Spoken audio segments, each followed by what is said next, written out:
Hello दोस्तों, स्वागत है आपका आलू का आत्मज्ञान चैनल पर। तो दोस्तों, एक बार की बात है, गौतम बुद्ध अपने आनंद नाम के एक प्रिय शिष्य के साथ एक नदी के किनारे टहल रहे थे। तभी उन्होंने देखा एक युवा राजकुमारी शाही पालकी के पास खड़ी थी। वह चिंतित दिख रही थी। बुद्ध उसके पास गए, तब उन्हें पता चला वह पास के राज्य से लौट रही है।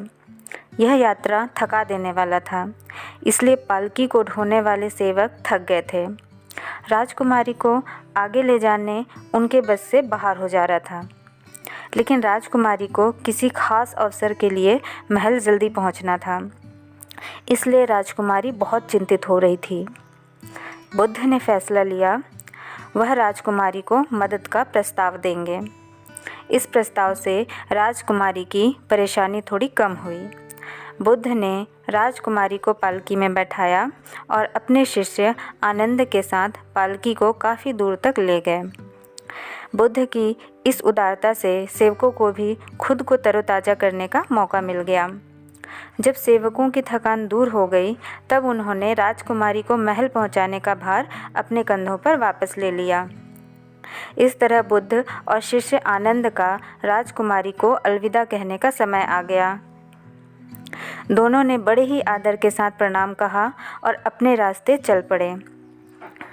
लेकिन राजकुमारी ने इस सहायता के लिए किसी भी तरह का आभार नहीं दिखाया, बस उसने हाथ लहराकर अलविदा कह दिया। आनंद राजकुमारी के इस बर्ताव से अंदर ही अंदर काफ़ी नाराज़ था, लेकिन वह चुपचाप चल रहा था, इस उम्मीद में कि बुद्ध इस पर कोई प्रतिक्रिया देंगे। मगर इसके विपरीत बुद्ध के चेहरे पर एक अजीब सी खामोशी थी और इस खामोशी में एक अपार शांति थी। इस बात से आनंद बहुत हैरान था। अब चुप रहना उसके लिए मुश्किल हो रहा था।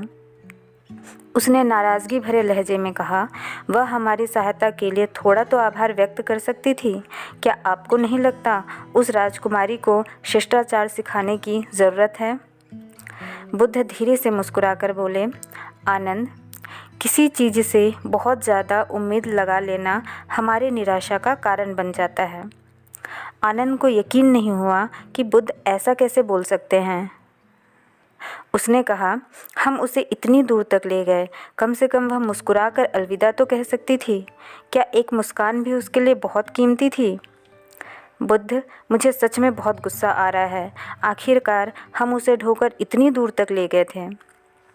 बुद्ध ने जवाब दिया, मेरे प्रिय आनंद, मैं उस पालकी को घंटों पहले नीचे रख चुका हूँ, लेकिन तुमने अभी भी उस बोझ को क्यों उठा रखा है? बुद्ध कहते हैं, सकारात्मक लोगों को भी नकारात्मक विचार आते हैं, बस वह खुद को उन विचारों के नियंत्रण में नहीं आने देते। विचार मेहमान की तरह हैं, उन्हें आने और जाने दो। तो दोस्तों, इस कहानी से हमें क्या सीख मिलती है?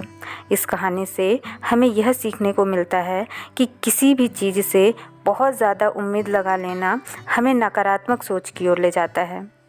कोई कितना भी सकारात्मक क्यों ना हो, उसे भी नकारात्मक विचार आएंगे। बस हमें खुद को नकारात्मक विचारों के नियंत्रण में नहीं आने देना है। विचार को मेहमान की तरह समझना है, जिन्हें हम आने और जाने देते हैं। तो दोस्तों, उम्मीद करती हूँ कि आप लोगों को इस कहानी से बहुत अच्छी शिक्षाएं मिली होंगी और इन शिक्षाओं को आप अपने जीवन में ज़रूर उतारेंगे। तो दोस्तों, आज यहीं तक, और आप लोगों से अब मैं मिलती हूँ अपने अगले वीडियो में। तब तक के लिए बाय।